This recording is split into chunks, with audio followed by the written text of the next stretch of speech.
Tonight, our first speaker is Linda. Help me welcome Linda.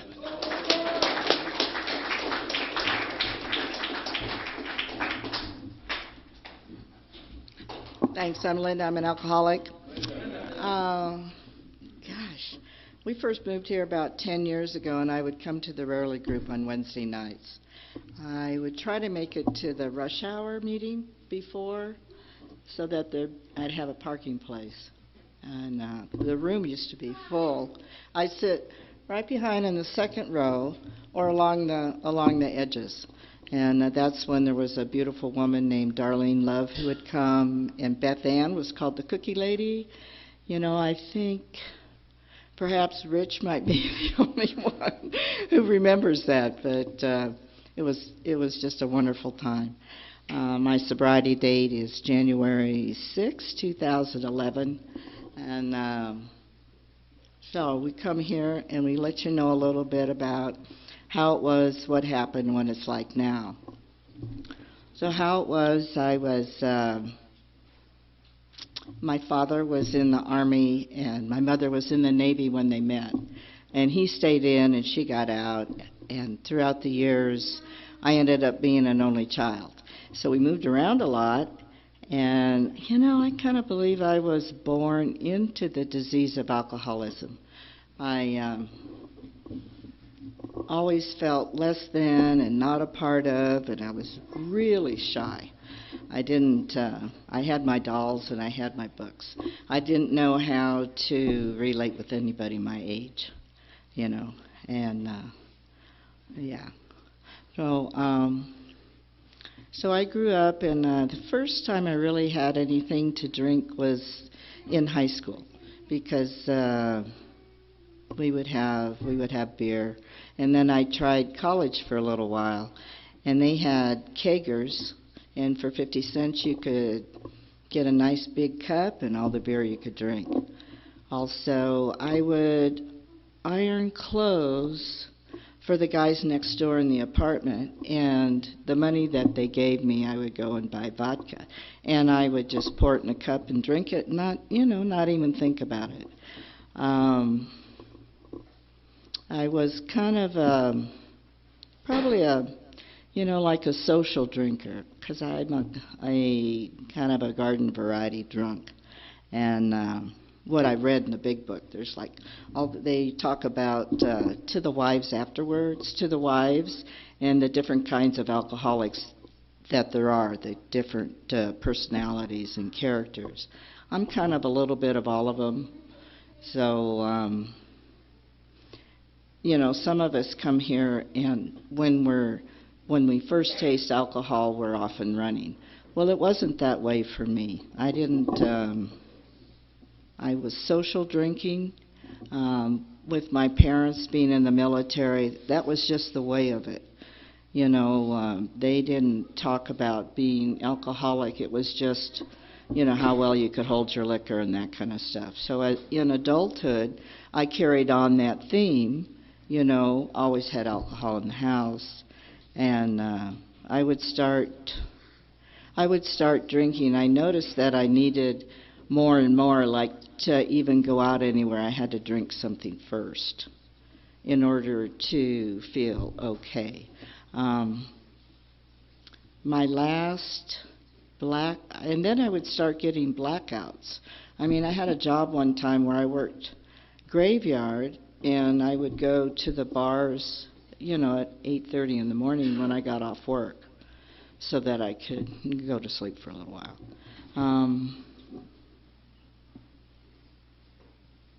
So I'm saying so a lot, Now I'm going to say a lot.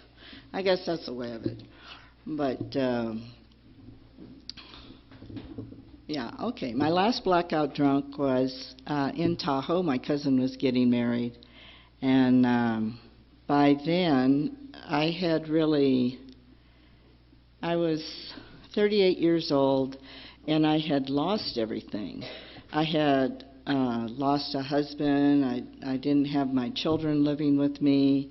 I was unemployable, and most of all, I had lost Linda. So here we go with it. So again, must be the microphone. I don't know. But I was at my cousin's wedding, and they asked me to leave because I was embarrassing the family. And I think, I was in a blackout from about the second glass of champagne. I went into a treatment center.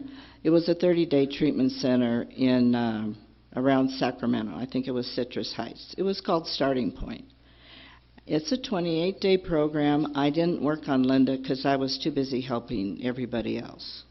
And from there, I went into a halfway house, and they took us to AA meetings, and I'd gone to a few women's meetings, but I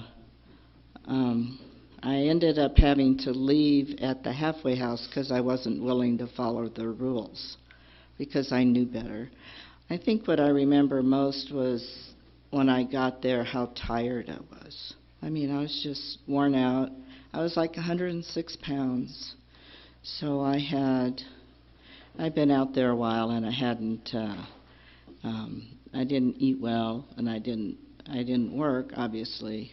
And I drank, and I was introduced to cocaine. So I kind of liked that because I could drink more, and stay up all night. So after the treatment, after the halfway house, when I was asked to leave, I went and stayed with a woman and her 2 children. She knew I needed a place to stay. And this is in Sacramento, California.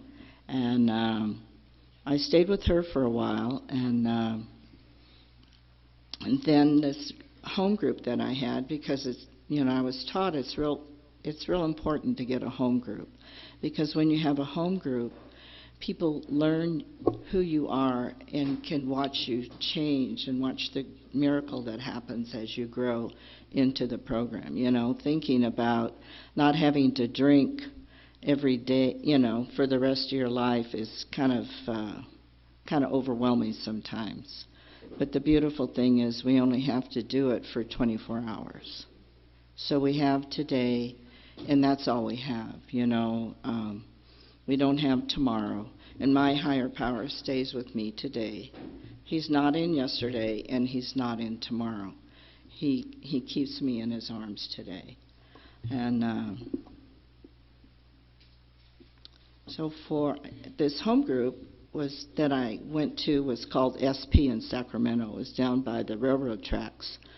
And the man who started it was named Murray, and he worked for Southern Pacific Railroad. And it's pretty cool because he became my AA dad. I couldn't get along with my dad, and he was my AA dad. And he got me my first job. I worked at his little coffee shop. And when I was a year sober, he brought me a rose. So I have to tell you that when I first got sober, my last drunk was June 24th, 1985. And also SP, part of the promises that come true for us is I met my sobriety love. And we've been together ever since.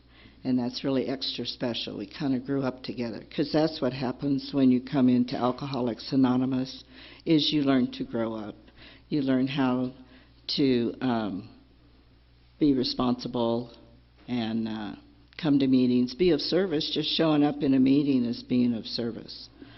So I went to meetings in the beginning in Sacramento, and that was 85, and then in 1992 we moved to Arkansas. And I didn't do what was suggested beforehand. I didn't find out about meetings. I didn't make sure that I could connect with anybody there. And when I got there, I stopped going to meetings. I went to a few meetings, and I also went to some Al-Anon meetings, but I didn't go to hardly any meetings.